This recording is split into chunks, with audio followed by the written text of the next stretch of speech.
सहयोगी डॉक्टर जितेंद्र सिंह जी और प्रदेश अध्यक्ष भारतीय जनता पार्टी के श्री रविंद्र रैना जी, सांसद Shri Jugal Kishore ji, chief spokesperson who is conducting this programme Shri Sunil Sethi ji, बहुत इफेक्टिवली कंडक्ट किया है सुनील जी आपने। और यहाँ पर जो हमारे सारे इंटेलेक्चुअल्स बैठे हैं, मीडिया के मित्रों, इस डायस पर आने के बाद मैं थोड़ा असमंजस में हूं।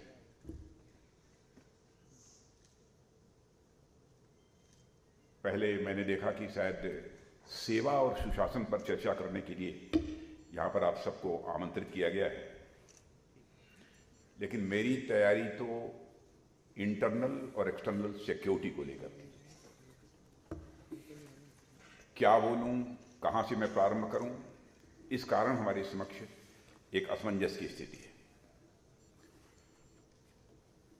लेकिन सेवा सुशासन के बारे में भी कुछ बातें आपके सामने रखूंगा। इंटरनल और एक्सटर्नल सिक्योरिटी के बारे में जो प्रेजेंटेशन आप लोगों के सामने था वो बहुत ही कॉम्प्रिहेंसिव है, इसलिए बहुत ज़्यादा डिटेल में जाकर कुछ बताने की आवश्यकता नहीं है।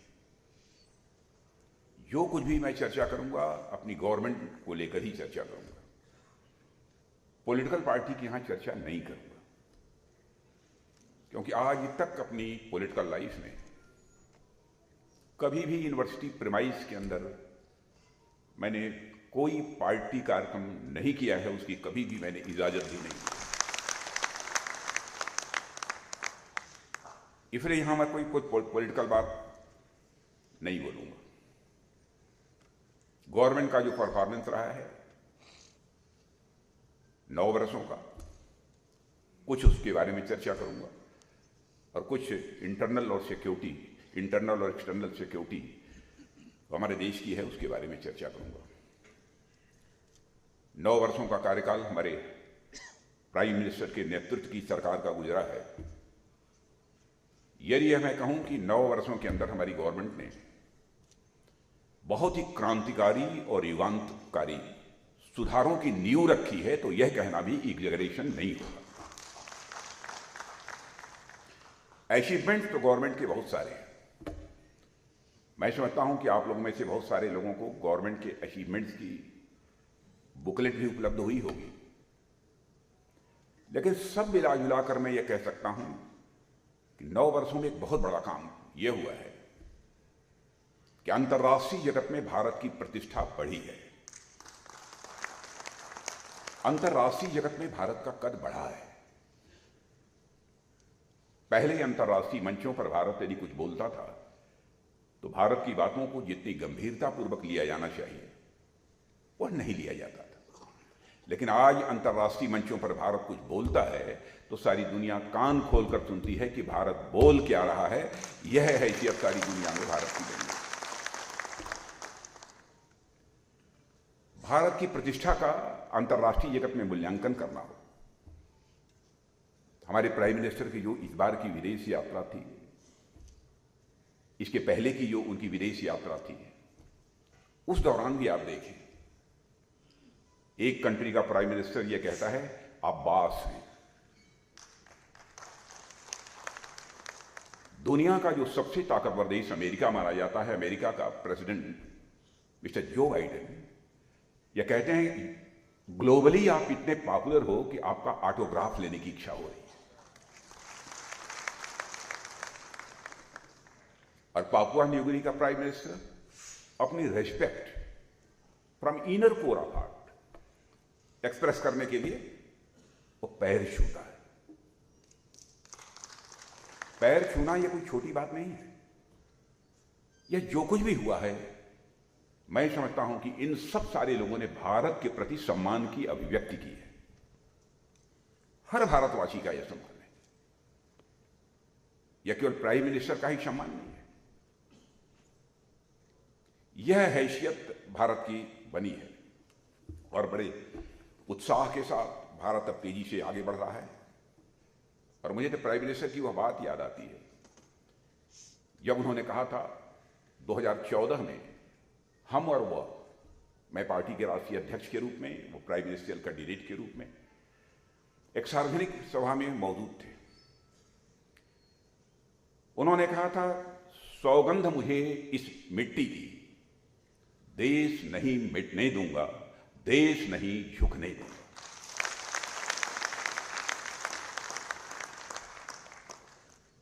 यदि मैं कहूं कि हमारे प्राइम मिनिस्टर ने जो कुछ भी उस समय सौगंध ली थी, कसम खाई थी, उसको लेटर एंड स्पिरिट में उसका निर्वाह किया है, तो यह कहना भी एग्जैगरेशन नहीं होगा। आर्थिक दृष्टि से यदि आप देखें,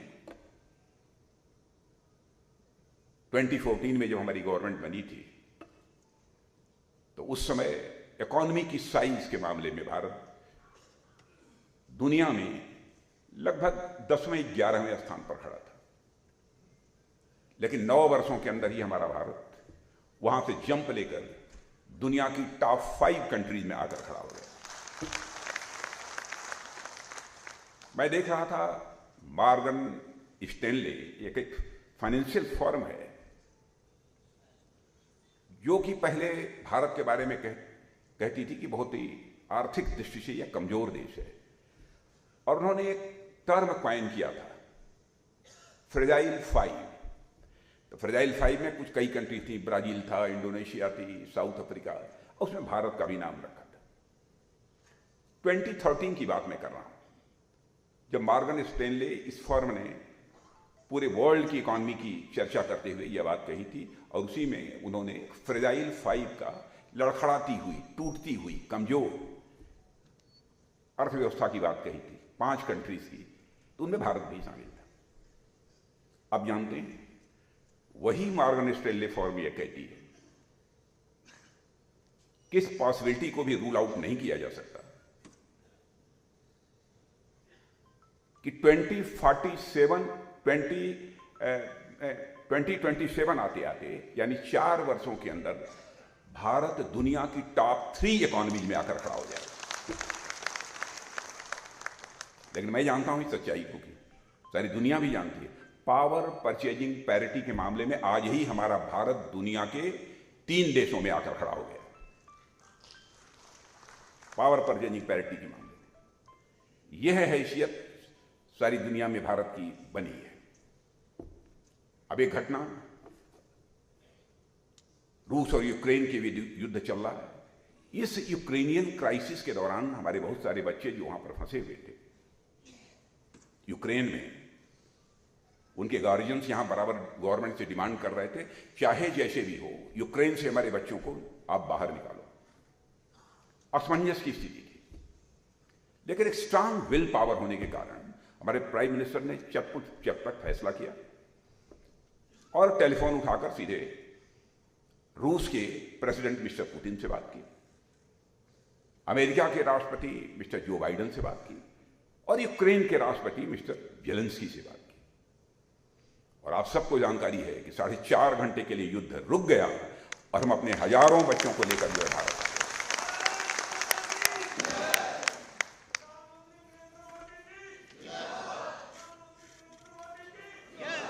भारत के बारे में एक धारणा यह भी थी कि भारत बहुत कमजोर देश है, लेकिन अब यह धारणा धीरे धीरे काफी हद तक सारी दुनिया में अब समाप्त हो चुकी है। यह हमारी हैसियत बनी है। उरी और पुलवामा की जो घटना हुई, मैं ही गृह मंत्री था, बहुत ही दुर्भाग्यपूर्ण घटना थी, और जब मैं अपने शहीद जवानों का 100 अपने कंधे पर लेकर आगे बढ़ रहा था, उस समय जो हमारी स्थिति थी, हमारी उसको शब्दों में बयान नहीं कर सकता। जाने के बाद तुरंत प्राइम मिनिस्टर के साथ एक बैठक हुई। बहनों भाइयों, मैं इस प्राइम मिनिस्टर के विल पावर की मैं सराहना करना चाहूंगा। 10 मिनट भी नहीं लगे थे कि चटपट फैसला कर दिया, और आपने देखा कि उसके बाद हमारे सेना के जवानों ने सीमा के इस पार ही नहीं बल्कि उस पार जाकर आतंकवादियों का सफाया करने में काफी कामयाबी हासिल की। यानी भारत की ने यह मैसेज सारी दुनिया को देने में कामयाबी हासिल की कि भारत अब पहले जैसा भारत नहीं रहा। भारत ताकतवर भारत बनता जा रहा है। जरूरत पड़ी तो भारत सीमा के इस पार भी मार सकता है और जरूरत पड़ी तो सीमा के उस पार भी जाकर भारत मार सकता है। यह सब सारी चीजें मैंने विशेष रूप से इसलिए कही कि जिनके कारण कि भारत की प्रतिष्ठा अंतर्राष्ट्रीय जगत में बढ़ी है। कमिटमेंट का जहां तक प्रश्न है, पार्टी का अध्यक्ष होने के नाते और उसके पहले भी सामान्यतः इलेक्शन मैनिफेस्टो जब तैयार होता रहा है तो पिछले 2 चुनावों से हमारी उसमें प्रमुख भूमिका रही है। 2014 में तो स्वयं ही नेशनल प्रेसिडेंट था पार्टी का, इस कारण रोल था ही, सब कुछ देखना ही था। उस समय भी प्राइम मिनिस्टर हमसे कहते थे कि राजनाथ जी, मैं जानता हूं कि आप नहीं होने देंगे, लेकिन पूरा प्रिकॉशन लीजिएगा, अक्षर से देख लीजिएगा कि हम जो कह रहे हैं वो होना चाहिए। 2019 में जब मैं पार्टी अध्यक्ष नहीं था, गृह मंत्री था, तो उसमें उन्होंने कहा कि इलेक्शन मैनिफेस्टो यदि किसी की चेयरमैनशिप में बनेगा तो राजनाथ सिंह की चेयरमैनशिप में बनेगा और वह कमेटी हमारी चेयरमैनशिप में बनेगी। और उन्होंने कहा सावधानी बरतिए, ऐसा कुछ ना हो कि हम कमिट कर दें इस देश के साथ और हम उसको पूरा नहीं कर पाए। और यह बात मैं समझ रहा था कि ये क्यों कह रहे हैं, क्योंकि सच्चाई को कोई नकार नहीं सकता। बहुत पॉलिटिकल लीडर्स कहते कुछ हैं, करते कुछ हैं। और मैं समझता हूं पॉलिटिक्स में लोगों के वर्ड्स और डीड्स, कृति और कथन में अंतर होने के कारण ही भारत की राजनीति और भारत के नेताओं पर से पहले जनता का विश्वास धीरे धीरे कम होता चला गया और यह विश्वसनीयता का संकट यानी क्राइसिस ऑफ क्रेडिबिलिटी, यह लगातार गहरी होती चली गई। लेकिन मैं कह सकता हूं कि हमारे प्राइम मिनिस्टर ने यह संकल्प लिया कि हम भारत की राजनीति में पैदा हुई इस क्राइसिस ऑफ क्रेडिबिलिटी को हम चुनौती के रूप में स्वीकार करते हैं और इस पर विजय प्राप्त करेंगे। उठाकर देख लीजिए मैनिफेस्टो, जो कहा था अक्षर से उसका पालन किया,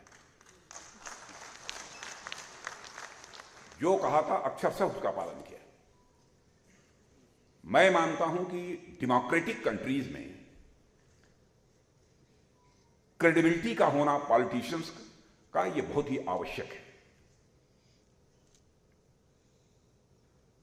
और बहुत बड़ी पूंजी होती है ये क्रेडिबिलिटी। तो उसको भी स्टैब्लिश करने में हम लोगों ने काफी हद तक एक बड़ी कामयाबी हासिल की है। करप्शन की बात मैं करता हूं। प्राइम मिनिस्टर ने कहा था कि न मैं खाऊंगा और न खाने दूंगा। तो लोगों ने कहा क्या कह रहे हैं, न खाऊंगा न खाने दूंगा। सच्चाई यह है कि मुझे भी पहले समझ में नहीं आ रहा था कि ठीक है आप खाएंगे नहीं, मान लिया, खाने नहीं देंगे यानी भ्रष्टाचार पर आप अंकुश कैसे लगा देंगे? मेरे सामने भी असमंजस की स्थिति, मैं सोच नहीं पा रहा था। वो प्रधानमंत्री बन चुके थे, महीने 1.5 महीने के बाद की बात है, मैं गृह मंत्री के रूप में, हम दोनों लोग बैठे थे और एक वो मीटिंग उन्होंने आमंत्रित की थी, उसमें मुझे भी बुलाया था। उसमें प्रधानमंत्री जनधन योजना के अंतर्गत सभी के अकाउंट्स खोलने की बात हो रही थी। तो मैं बैठक समाप्त होने के बाद मैंने कहा कि ये बताइए मोदी जी कि इतनी जल्दी सब अकाउंट्स खुल जाएंगे लोगों के? उन्होंने कहा खुलेंगे। मैंने कहा इसका पर्पज क्या है? कह राजनाथ जी आगे देखिए।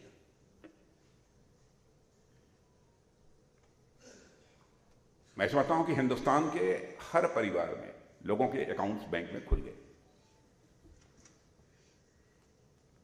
बात मेरी समझ में तब आई, बात मेरी समझ में तब आई जब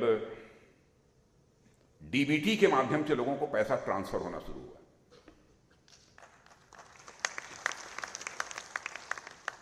और मुझे बात राजीव गांधी जी की याद आई। राजीव गांधी जी हमारे देश के प्रधानमंत्री थे। उन्होंने कहा कि मैं क्या करूं, मैं 100 पैसा ऊपर से भेजता हूं, बामुश्किल 15 पैसा नीचे तक लोगों के पास पहुंच पाता। ये प्रकार से लाचारी व्यक्त की थी।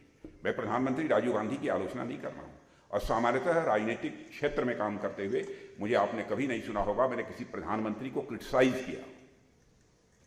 पॉलिसी को लेकर तो जरूर कुछ बातें हो सकती हैं, मैं क्रिटिसाइज नहीं कर रहा हूं, क्योंकि मैं मानता हूं कि प्रधानमंत्री, राष्ट्रपति ये व्यक्ति नहीं होते, संस्था होते हैं। They are not individual but they are institutions. इसलिए मैं आलोचना नहीं कर रहा। उन्होंने एक मजबूरी व्यक्त की थी प्राइम मिनिस्टर रहते हुए, और उसको चैलेंज के रूप में यदि किसी ने स्वीकार किया तो आज के प्राइम मिनिस्टर श्री नरेंद्र मोदी जी ने स्वीकार किया। आज यदि 100 पैसा बैंकों से चलता है, 100 का 100 पैसा लोगों की जेब में पहुंच रहा है। करप्शन केवल भाषण देकर न तो मिनिमाइज किया जा सकता है, रूट आउट करना तो बहुत बड़ी बात है। मैं यह दावा नहीं कर रहा हूं कि करप्शन को हमने रूट आउट कर दिया, ये कोई नहीं कर सकता। पता नहीं सतयुग में रहा होगा कि नहीं रहा होगा, मैं नहीं जानता। लेकिन करप्शन को भाषण देकर मिनिमाइज नहीं किया जा सकता। करप्शन को यदि मिनिमाइज किया जा सकता है तो सिस्टम में बदलाव लाकर ही मिनिमाइज किया जा सकता है, और इस काम को भी हमारे प्रधानमंत्री ने प्रारंभ किया है। और 9 वर्षों में बहुत सारे काम किए हैं। उन सब सारे कामों की बहुत डिटेल में जाकर चर्चा करने की जरूरत नहीं है। कितने एम्स बनवाए हैं, 22 एम्स हो गए। कहाँ पहले कितने, एक एम्स था ना, 22 एम्स हो गए, 225 मेडिकल कॉलेज हो गए। प्राइम मिनिस्टर ये कहते हैं कि मैं तो चाहता हूं कि यदि छोटा जिला हो तो उसकी बात छोड़ दीजिए, नहीं तो लगभग अधिकांश जिलों में, जितने बड़े जिले, कम से कम एक मेडिकल कॉलेज वहां जरूर होना चाहिए। ऐसे 225 मेडिकल कॉलेज खुल गए। मेट्रो सेवाओं का जहां तक प्रश्न है, बहुत सारी हो गई। एक बहुत बड़ी बात हुई है नौजवानों के अंदर, एक सेंस ऑफ कॉन्फिडेंस, एक विश्वास का भाव जो पैदा हुआ है, और साथ ही साथ एक जिसे कहते हैं ना, कुछ नया करने की, कुछ नया कर कुछ निकालने की एक जो ललक होती है मन के अंदर, वह नौजवानों के अंदर पैदा हुई है। एक आत्मविश्वास पैदा हुआ है।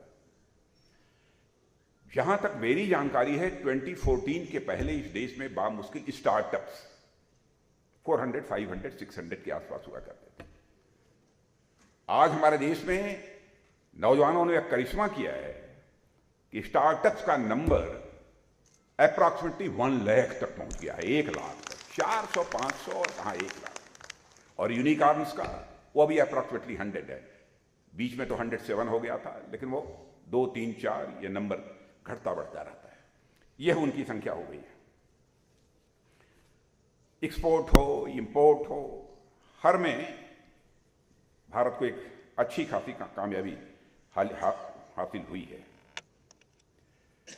मैं यहां का डिफेंस की भी मैं चर्चा कर देना चाहता हूं कि डिफेंस के क्षेत्र में क्या हुआ है, उसकी जानकारी आपको प्रेजेंटेशन के माध्यम से मिल ही गई है, और डॉक्टर जितेंद्र सिंह जी ने भी कुछ बातें आप सबके सामने रखी हैं। लेकिन प्रारंभ से ही हमारे प्राइम मिनिस्टर का कहना था कि हमको सेल्फ रिलायंस, आत्मनिर्भरता हासिल करने की जरूरत है। हम बराबर तोप हों, गोले हों, एमिनिशंस हों, जो कुछ भी हों, मिसाइल्स, हर चीज बाहर से ही बराबर इंपोर्ट करते रहेंगे। आज ये नहीं कह रहा हूं कि अब हमने इंपोर्ट करना बंद कर दिया है। आज हमारी आवश्यकता है, हम अपनी डिफेंस प्रिपेयर्डनेस किसी भी सूरत में कमजोर नहीं होने देंगे। जरूरत है तो थोड़ा करेंगे, कर रहे हैं, लेकिन इन सब सारे डिफेंस आइटम्स की मैन्युफैक्चरिंग भी हम भारत में प्रारंभ कर चुके हैं और उसको लगातार आगे बढ़ा रहे हैं।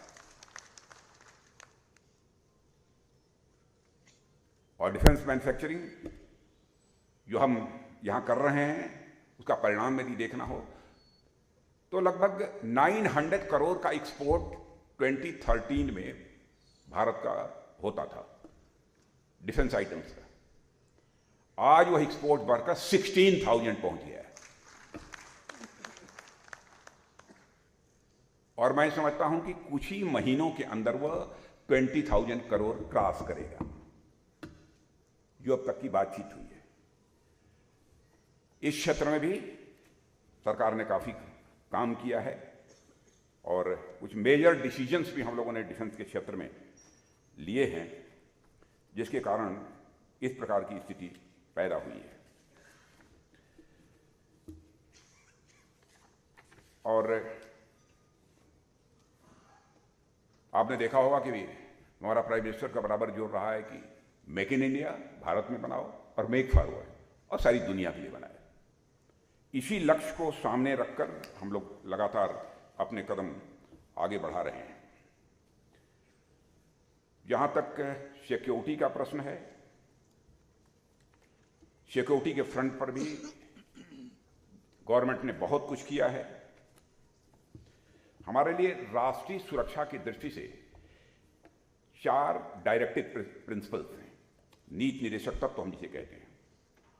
जब हम भारत की राष्ट्रीय सुरक्षा की बात करते हैं मित्रों, तो सबसे पहले बात सीमाओं की सुरक्षा की आती है, क्योंकि यदि सीमाएं सुरक्षित नहीं होंगी तो हमारा राष्ट्र भी किसी भी सूरत में सुरक्षित नहीं होगा। सीमा सुरक्षा की दृष्टि से हम 7 देशों के साथ लगे हुए 15,106 किलोमीटर लंबे लैंड बॉर्डर्स की निगरानी तो करते ही हैं, साथ ही साथ 7,516.6 किलोमीटर लंबी कोस्ट लाइन और कई लाख वर्ग किलोमीटर, जहां तक मेरी जानकारी है अप्रॉक्सीमेटली 21.72 लाख स्क्वायर किलोमीटर के एक्सक्लूसिव इकोनॉमिक जोन की भी रखवाली की हम लोग करते हैं।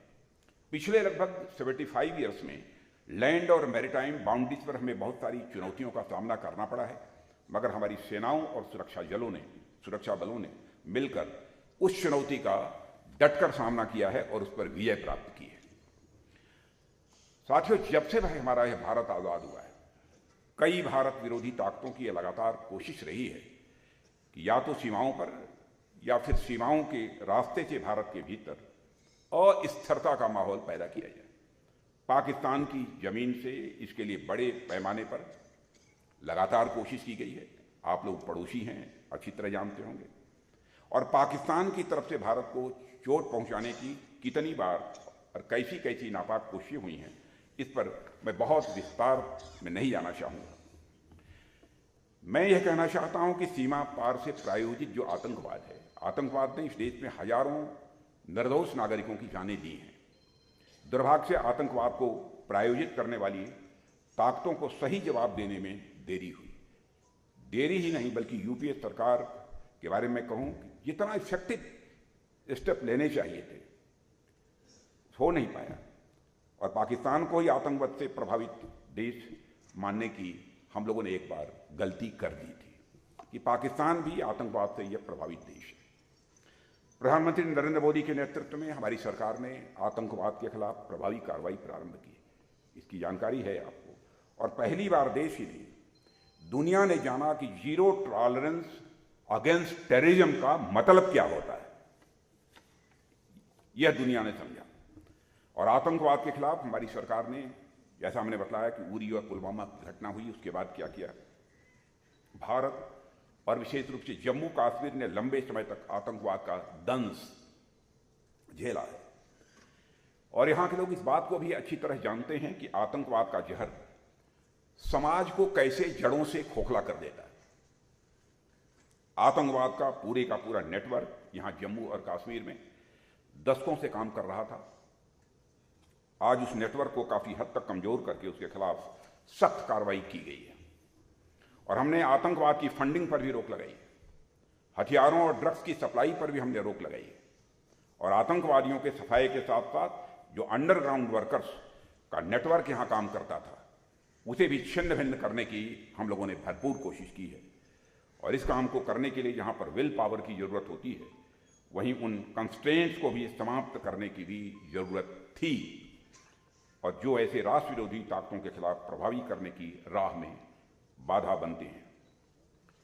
और साथियों, आर्टिकल 370, 35A को लेकर जो कुछ भी करना चाहिए वो हम लोगों ने किया, कमिटमेंट था, उस कमिटमेंट को पूरा किया। और हमने इस धारा 370 को समाप्त कर दिया और दशकों में जो नाइंसाफ जम्मू और कश्मीर की जनता के साथ हो रही थी, नाइंसाफी, उनके साथ हम लोगों ने इंसाफ किया है। और मैं इसे जम्मू कश्मीर की जनता के साथ ही इंसाफ नहीं मानता हूं, बल्कि भारत देश के साथ इंसाफ मानता हूं, क्योंकि धारा 370 के तहत जो जम्मू कश्मीर को स्पेशल स्टेटस प्राप्त था, उसका कोई लाभ होता तब तो बात समझ में आती, लेकिन कोई लाभ भी नहीं हो रहा था, इसलिए हमको समाप्त करना पड़ा। आतंकवाद को स्टेट पॉलिसी की तरह इस्तेमाल करने वाले देशों को यह अच्छी तरह से समझना होगा कि यह खेल अब लंबा नहीं चलने वाला है। आतंकवाद के खिलाफ आज दुनिया के अधिकांश बड़े देश एक मत हो चुके हैं और एक मन हो चुके हैं। एक समय था जब दुनिया का सबसे ताकतवर देश अमेरिका आतंकवाद को एक पॉलिटिकल वेपन की तरह देखता था, पर 9/11 की घटना के बाद उसका नजरिया बदला और अमेरिका यह मानता है कि आतंकवाद मानवता के खिलाफ एक वैश्विक अपराध है और terrorism is a global crime against humanity. अब अमेरिका भी यह बोलता है, यहां तक कि मुस्लिम देशों में भी यह नजरिया बन चुका है कि टेररिज्म इज अनएक्सेप्टेबल। यानी भारत जो बात कई सालों से कह रहा था, वही बात अब लगभग पूरी दुनिया मानने लगी है। अभी प्रधानमंत्री मोदी जी ने अमेरिकी राष्ट्रपति मिस्टर जो बाइडेन के साथ एक ज्वाइंट स्टेटमेंट जारी किया है, शायद समाचार पत्रों में आपने उसे देखा होगा, और उसे पढ़ने पर साफ पता चलता है कि आज भारत ने आतंकवाद के मुद्दे पर कैसे अमेरिका सहित पूरे विश्व की मानसिकता को बदलने में कामयाबी हासिल की है। पूरे विश्व की मानसिकता आप उठाकर पास हिस्ट्री देख लीजिए बहुत सारे देशों की, कि आतंकवाद के मुद्दे पर उनकी क्या अप्रोच रही है। इस ज्वाइंट स्टेटमेंट में एक बात साफ हो गई है कि यूएन लिस्टेड टेरर ऑर्गेनाइजेशंस, जिनमें लश्कर-ए-तोयबा, जैश-ए-मोहम्मद, हिजबुल मुजाहिदीन शामिल हैं, उनके खिलाफ कंसर्टेड एक्शन होना चाहिए। यह अमेरिका और इंडिया के बीच का जो ज्वाइंट स्टेटमेंट है, उसमें यह बात कही गई। और इस ज्वाइंट स्टेटमेंट में यह भी कहा गया है कि पाकिस्तान अपने यहां होने वाली हर आतंकी कार्रवाई पर लगाम लगाए और अपनी जमीन का इस्तेमाल, यह अमेरिका भी बोल रहा है, ध्यान दीजिएगा जो लोग पास हिस्ट्री जानते होंगे, और अपनी जमीन का इस्तेमाल इसके लिए किसी भी सूरत में न होने दे। साथ ही 26/11 और पठानकोट के हमलों के दोषियों पर कार्रवाई करे।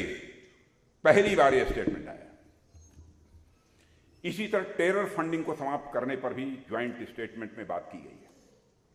यह छोटी कामयाबी नहीं है, क्योंकि इससे सिद्ध हो गया है कि भारत जो कुछ भी पाकिस्तान प्रायोजित आतंकवाद को खत्म करने के लिए कर रहा है, वह सही दिशा में जा रहा है।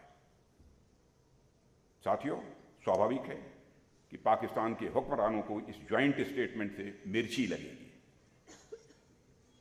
उनकी तरफ से फिर से वही रटा रटाया बयान आया है कि भारत दुनिया का कश्मीर से ध्यान हटा रहा है। हम मान गए इस बात को। काफी हद तक कश्मीर के मुद्दे से दुनिया का ध्यान हटाने में कामयाबी हमने हासिल की है। मैं पाकिस्तान की सरकार को भी स्पष्ट बतलाना चाहता हूं कि कश्मीर की रट लगाकर कुछ हासिल नहीं होगा। अपना घर संभालिए और जिस तरीके के हालात वहां हैं उसमें कुछ भी जाए तो ऐसा आश्चर्य आपको नहीं होना चाहिए। साथियों, जम्मू और कश्मीर का एक बड़ा हिस्सा, जिसे कि पाक ऑक्युपाइड कश्मीर के रूप में हम जानते हैं, वहां के लोग देख रहे हैं कि इस तरफ लोग अमन और चैन के साथ अपनी जिंदगी बिता रहे हैं, यानी भारत में, और वहां जब पाकिस्तान की सरकार के द्वारा जब उन पर जुल्म किया जाता है, नाइंसाफी की जाती है, तो उन्हें तकलीफ होती है। मैं पाक ऑक्युपाइड कश्मीर के लोगों की बात में कर रहा हूं। पीओके पर सिर्फ गैर कानूनी कब्जा कर लेने से पाकिस्तान की कोई लोकस स्टैंडाई नहीं बनती है। भारत की संसद में पीओके को लेकर एक सर्वसम्मत प्रस्ताव पारित है कि वह भारत का ही हिस्सा था, है और आगे भी हम मानते रहेंगे। और इस मंशा को एक नहीं, कम से कम 3 प्रस्ताव संसद में इस मंशा को लेकर पारित किए जा चुके हैं।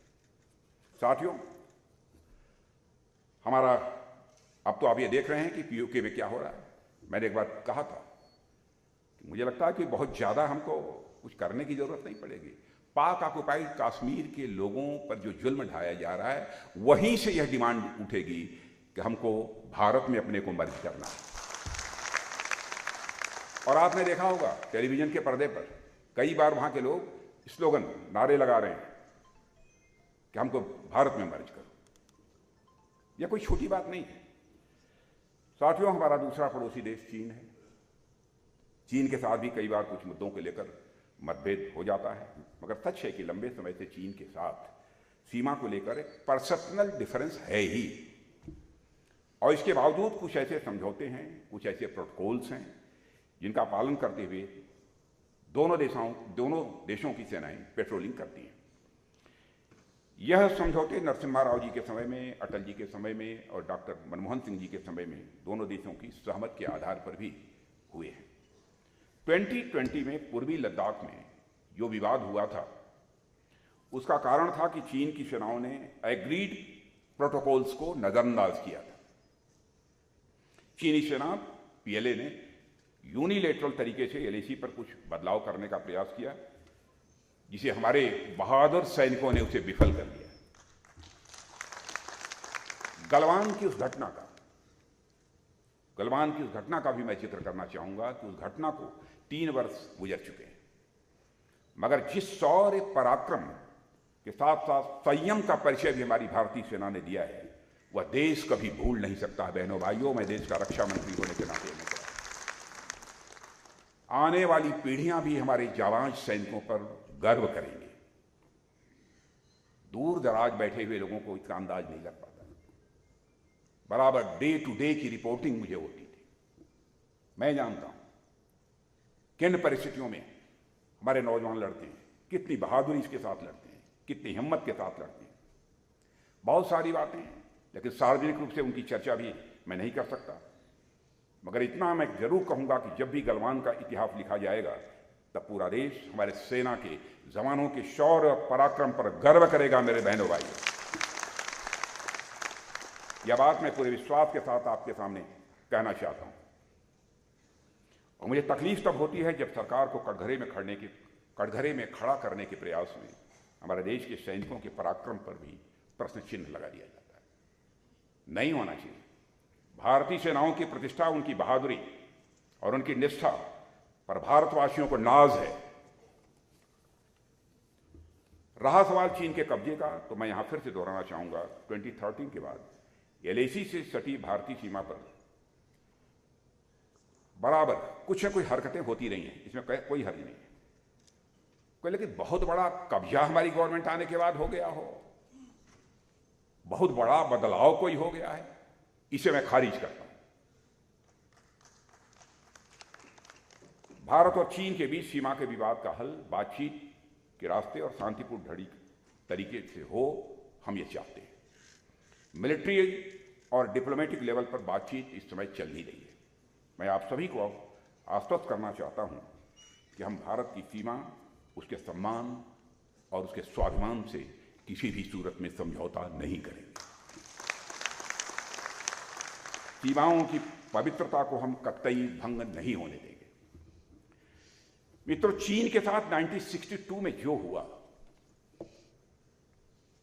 उससे हमने बहुत कुछ सबक लिया है। उस समय देश में बॉर्डर इंफ्रास्ट्रक्चर की स्थिति बहुत ही खराब थी। आज स्थिति बहुत तेजी से बदल रही है। हमारी सरकार ने रोहतांग में अटल टनल का निर्माण किया है। यह प्रोजेक्ट लंबे समय से लटका हुआ था। हमारी सरकार ने 26 सालों का काम 6 साल में करके दिखाया है। जितने हाई अल्टीट्यूड पर यह अटल टनल बना है, उतने हाई अल्टीट्यूड पर इतना बड़ा टनल विश्व में कहीं भी किसी दूसरे देश में आपको नहीं मिलेगा। इसका स्ट्रेटेजिक इंपॉर्टेंस भी है और यह टनल उत्तरी सीमाओं पर सेनाओं के आवागमन को बहुत सुगम बनाता है और एक इसका स्ट्रेटेजिक एडवांटेज भी हम सबको है। साथियों, आज तो लद्दाख में 19,000 फीट की ऊंचाई पर दुनिया की सबसे ऊंचाई पर रोड बना दी है हम लोगों ने।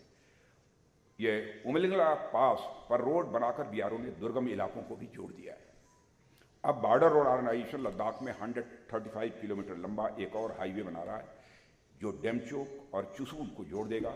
यानी पैंगांगसो तक पहुंचने का रास्ता पहले के कंपैरिजन में काफ़ी हद तक आसान हो जाएगा। आज बॉर्डर रोड्स ऑर्गेनाइजेशन बड़ी तेजी से देश के सभी सीमावर्ती इलाकों में सड़कों का, ब्रिजेस का और अन्य इंफ्रास्ट्रक्चर प्रोजेक्ट्स का भी निर्माण कर रहा है। और लद्दाख ही नहीं, जम्मू कश्मीर, हिमाचल, उत्तराखंड, अरुणाचल प्रदेश सभी सीमाई राज्यों में इंफ्रास्ट्रक्चर डेवलपमेंट का कार्य जारी है। और यह सब इसलिए हो रहा है क्योंकि राष्ट्रीय सुरक्षा में बॉर्डर इंफ्रास्ट्रक्चर की मजबूती बहुत ज़रूरी है। और साथ ही जो भारतीय नागरिक तमाम कष्ट झेलने के बावजूद सीमावर्ती इलाकों में रहते हैं, उन्हें भी इसका लाभ होता है। सीमाओं पर रहने वाले नागरिक हमारे लिए स्ट्रेटेजिक एसेट हैं। उनके हितों को ध्यान में रखते हुए भी बॉर्डर इंफ्रास्ट्रक्चर मजबूत करना जरूरी है। हम तो चाहते हैं कि हमारा बॉर्डर इंफ्रास्ट्रक्चर इतना डेवलप हो जाए कि हम बहुत सारे लोगों को सीमा पर भी ले जाकर वहां बसाना चाहते हैं, वहां पर अपने घर बनवाएं, वहां पर रहें, क्योंकि जो सीमा पर रहने वाले लोग हैं वो हमारे स्ट्रेटेजिक एसेट हैं। साथियों, एक समय था नॉर्थ ईस्ट का पूरा इलाका इंसर्जेंसी की चपेट में था और पिछले 9 सालों में नॉर्थ ईस्ट में शांति का एक नया दौर आया है। बड़ी संख्या में इंसर्जेंट्स या तो मारे गए हैं या तो मुख्य धारा में शामिल हो गए हैं। आज आप पूर्वोत्तर के राज्यों में जाएं तो आपको पूरी तस्वीर बदली हुई नजर आएगी। पहले का नॉर्थ ईस्ट और अब का नॉर्थ ईस्ट दोनों में एक बहुत बड़ा अंतर आपको दिखाई देगा। मैं तो ये कहना चाहूँगा कि मोदी जी के अब तक के प्रधानमंत्रित्व काल में कि काल की सबसे बड़ी स्ट्रेटेजिक विक्ट्री नॉर्थ ईस्ट में शांति की बहाली है। कुछ ऐसी परिस्थितियां थी कि मणिपुर में कुछ ऐसी स्थिति पैदा हुई है, लेकिन अभी स्थिति धीरे धीरे काफ़ी हद तक सामान्य हो रही है। और मुझे इस बात की व्यक्तिगत रूप से संतोष है कि 5 साल मुझे गृह मंत्री के रूप में भी इस पीस प्रोसेस में को गति देने का अवसर भी मुझे प्राप्त हुआ है। पूर्वोत्तर भारत में इंसर्जेंसी की समस्या पर साथियों जहां हमने काबू पाया है, वहीं पर वामपंथी उग्रवाद नक्सलिज्म पर भी नियंत्रण पाने में हमने काफ़ी सफलता हासिल की है। और आज नॉर्थ ईस्ट के बड़े हिस्से में AFSPA, armed forces special power act हटा लिया गया है। अब मुझे तो उस दिन का इंतजार है जब जम्मू और कश्मीर में भी परमानेंट पीस आएगी और यहाँ से भी अफ्स्पा हटाने का हमें मौका मिलेगा। और मुझे इस बात की खुशी है कि हमारे आंतरिक सुरक्षा से जुड़े हर संकट के खिलाफ आज के हमारे होम मिनिस्टर श्री अमित शाह के नेतृत्व में बड़े प्रभावी ढंग से कार्रवाई चल रही है। मैं अमित शाह जी की जो भूमिका है मैं उसकी भी यहाँ आप सबके समक्ष सार्वजनिक रूप से सराहना करना चाहता हूँ। मित्रों, जहाँ तक लैंड बॉर्डर्स की रक्षा जरूरी है, वहीं भारत की राष्ट्रीय सुरक्षा में मैरीटाइम सिक्योरिटी एंड डिफेंस भी ये बेहद महत्वपूर्ण है। और आज भारत दुनिया की सबसे बड़ी अर्थव्यवस्थाओं में से एक है। भारत की ज्योग्राफिक लोकेशन ऐसी है कि भारत अपनी इकॉनमी के साथ साथ ग्लोबल इकॉनमी और ट्रेड की दृष्टि से भी एक बड़ी भूमिका निभा रहा है। आज भारत दुनिया की, जैसा हमने बताया, 5वीं सबसे बड़ी अर्थव्यवस्था और बन चुका है और तीसरी सबसे बड़ी अर्थव्यवस्था बनने की ओर अग्रसर है। मैरीटाइम सिक्योरिटी और कोऑपरेशन को बढ़ाने के लिए भारत ने एक स्ट्रेटेजिक विजन की भी संकल्पना की है, जिसे हम security and growth for all in the region यानी सागर के नाम से जानते हैं।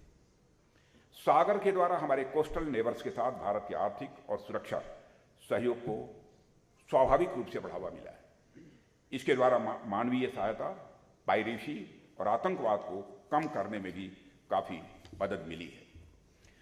साथियों, हिंद महासागर का पूरा इलाका जो हम देख रहे हैं, वहां पर आज भारतीय नौसेना नेट सिक्योरिटी प्रोवाइडर की भूमिका निभा रही है।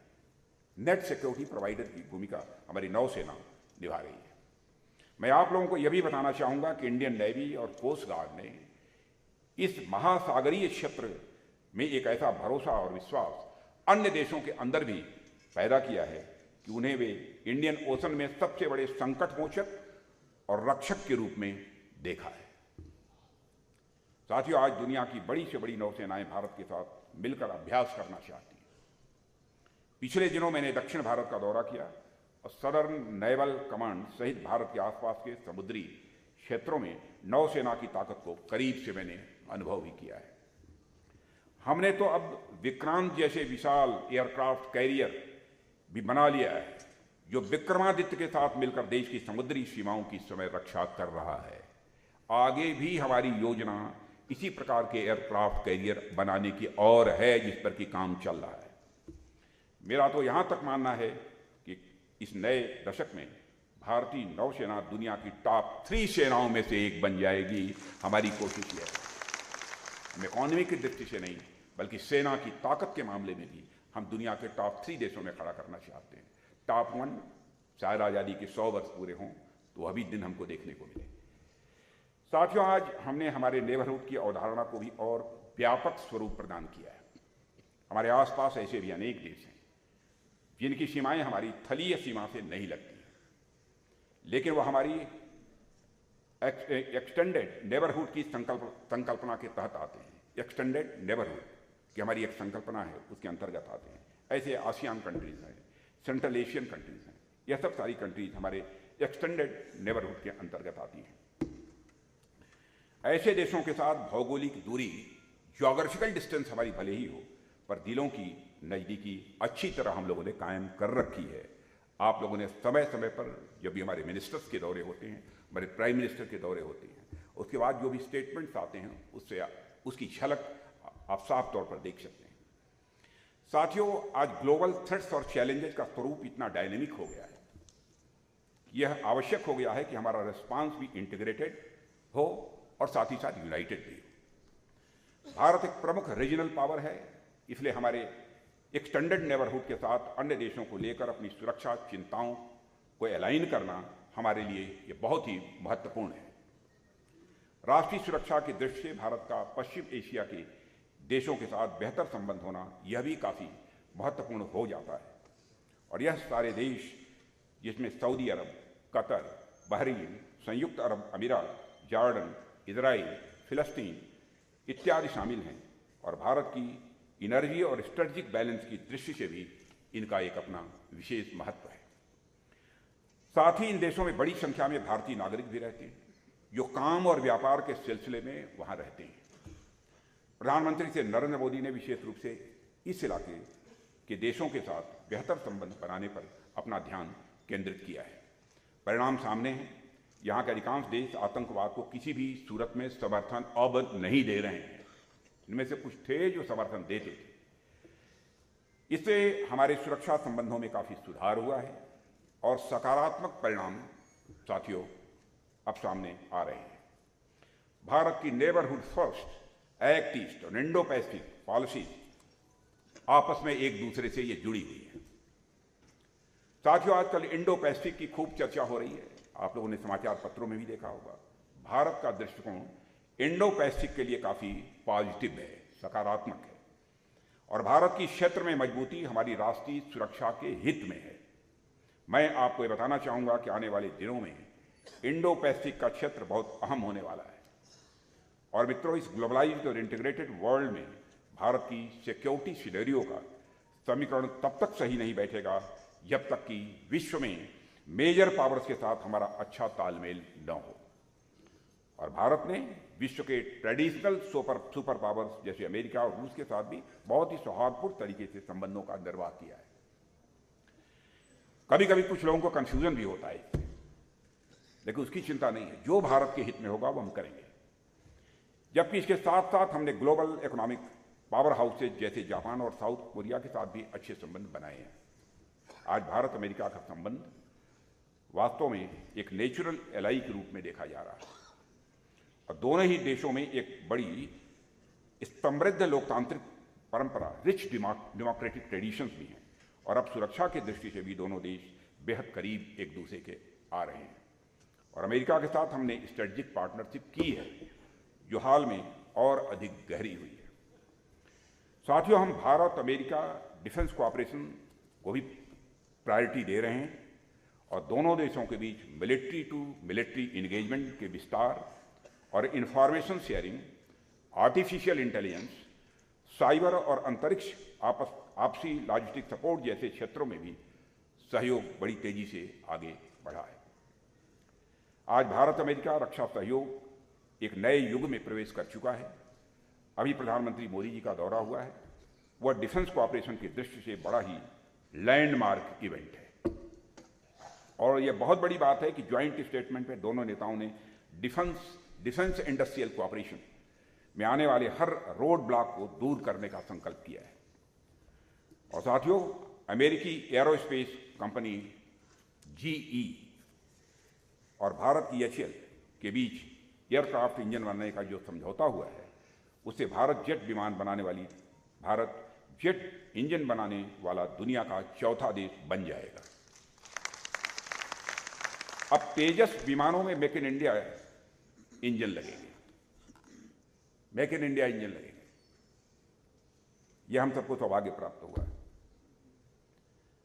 साथियों, भारत अमेरिका दोस्ती को बढ़ाने के लिए MQ-9B ड्रोन खरीदने का भी एक समझौता हुआ है, जो भारत में ही असेंबल होंगे। इनका मेंटेनेंस, रिपेयर, ओवरहॉल भी कहीं पर होगा तो हमारे और आपके देश भारत में ही होगा। कुछ लोगों ने लेकर इसको कुछ विवाद भी खड़ा करने की कोशिश की है, लेकिन मैं साफ कर देना चाहता हूं, उन्हें कहीं कुछ मिलेगा नहीं। DHA ने इस पर अपनी सहमति दी और अमेरिका में समझौता हुआ है। MOD इसका प्रोक्योरमेंट करते समय इसका एक्विजिशन कास्ट कंपेयर करेगी। हम देखेंगे कि जनरल एटॉमिक अन्य देशों में किस दाम पर, किस कीमत पर लोगों को दे रहा है। प्रोक्योरमेंट के जो भी इस्टेब्लिश्ड प्रोसीजर हैं, उन सारे इस्टेब्लिश्ड प्रोसीजर को फॉलो करते हुए ही इसे लिया जाएगा। मित्रों, राष्ट्रीय सुरक्षा की दृष्टि से भारत की सेनाएं सरहदों और सागर तक की सुरक्षा करने में पूरी तरह से सक्षम है। सरकार की तरफ से उन्हें पूरा सपोर्ट और इंकरेजमेंट है। मॉडर्न टेक्नोलॉजी और वेपनरी के साथ उनको लैस करना यह हमारी प्रायोरिटी है, ताकि भारत की सेनाएं दुनिया की मॉडर्न आर्मीज की फ्रंट लाइन में गिनी जाए। यह हमारी दिली ख्वाहिश भी है। यदि हमारी यह प्रायोरिटी नहीं होती तो भारत वायुसेना का न्यू जनरेशन फाइटर प्लेन के लिए 20 सालों का इंतजार अभी खत्म न होता। आज वायुसेना के पास राफेल जैसे 5th generation multi role fighter plane आ चुके हैं और अब भारत की संप्रभुता, अखंडता, सीमा सुरक्षा के लिए किसी भी चुनौती का जवाब देने की हमारी ताकत काफी बढ़ चुकी है।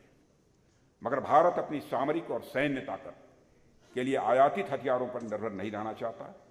इसलिए इस दृष्टि से, जैसा मैंने कहा, make in India, make for the world, यह जो हमारे प्रधानमंत्री जी का स्लोगन था, उसी आधार पर हम आगे बढ़ रहे हैं और हमारा संकल्प है कि भारत को रक्षा क्षेत्र में आत्मनिर्भर बनाकर ही हम दम लेंगे। साथियों, राष्ट्रीय सुरक्षा का ताना बाना आप सभी जानते हैं कि तभी मजबूत होगा जब भारत अपनी रक्षा जरूरतों को पूरा करने के लिए दूसरों पर निर्भर न रहे। आज रक्षा बजट में भारतीय कंपनियों से सामान खरीदने के लिए अलग से भी बजट की व्यवस्था है। भारतीय कंपनियों से सामान खरीदने के लिए अलग से बजट में व्यवस्था की है और मैं साफ कर दिया है कि अब 75% वेपन भारतीय कंपनियों से खरीदे जाएंगे। 75% बजट का 75%। जो भी सामान खरीदना है हमारी PSU से खरीदिए, हमारी प्राइवेट इंडस्ट्री से खरीदिए, उसके लिए मुकम्मल तौर पर तय कर दिया है। हम पहली ऐसी सरकार हैं साथियों जिसने हथियारों के आयात के लिए खुद पर ही प्रतिबंध लगाया। हमारी सेनाओं की ओर से 411 आइटम्स की, जो हम डिफेंस हमारे पब्लिक सेक्टर अंडरटेकिंग्स हैं, उनकी तरफ से 4666 आइटम्स की पॉजिटिव इंडाइजेशन लिस्ट जारी की गई है। पॉजिटिव इंडाइजेशन लिस्ट का मतलब यह होता है कि हम यह सब सारे सामान एक निर्धारित समय के बाद, 6 महीना तय किया है, 1 साल के बाद, 1.5 साल के बाद, 2 साल के बाद, चाहे जो कुछ भी हो जाए, अब दुनिया किसी दूसरे देश से नहीं लेंगे बल्कि अपनी देश की धरती पर ही बनाएंगे और भारतवासियों के हाथों से बनाएंगे। इसमें लाइन रिप्लेसमेंट यूनिट, जिसे LRU कहते हैं, हथियार, गोले बारूद, मिसाइल और अन्य रक्षा साजो सामान भी शामिल हैं, जिनका निर्माण अब केवल और केवल हमारे ही देश में होगा।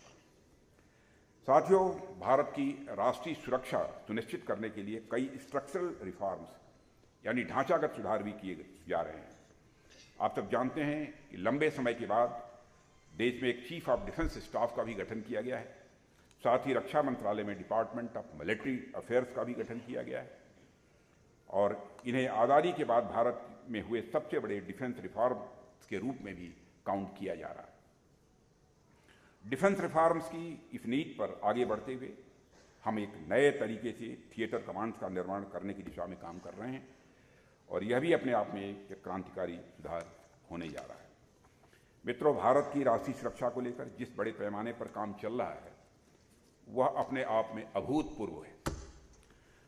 सुरक्षा से जुड़े हर विभाग के बीच एक बेहद अच्छा तालमेल है।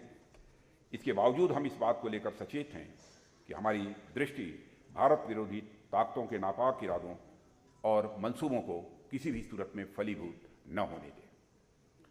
आज का विषय तो कुछ और था, जिस पर कि मैंने प्रारंभ में 10-15 मिनट के अंदर अपनी बातें रखी, लेकिन मैंने सोचा कि इंटरनल और एक्सटर्नल सिक्योरिटी पर भी चूँकि प्रेजेंटेशन सामने हुआ है, इसलिए उस पर भी मैं अपनी बात रख दूँ, इसलिए यह बात मैंने आपके समक्ष रखी है। लेकिन यह विषय ऐसा है कि कोई भी समय सीमा इसके लिए कम होगी, और मैं इतना विश्वास के साथ कह सकता हूं कि इस समय जो देश में सरकार प्रधानमंत्री के नेतृत्व में चल रही है, हम किसी भी सूरत में राष्ट्रीय सुरक्षा, राष्ट्रीय स्वाभिमान और राष्ट्रीय उत्थान के मुद्दे पर कोई समझौता नहीं करेंगे, चाहे जिस हद तक जाना हो। इसी के साथ आप सबको धन्यवाद देते हुए और आयोजकों को भी के प्रति आभार व्यक्त करते हुए अपना निवेदन समाप्त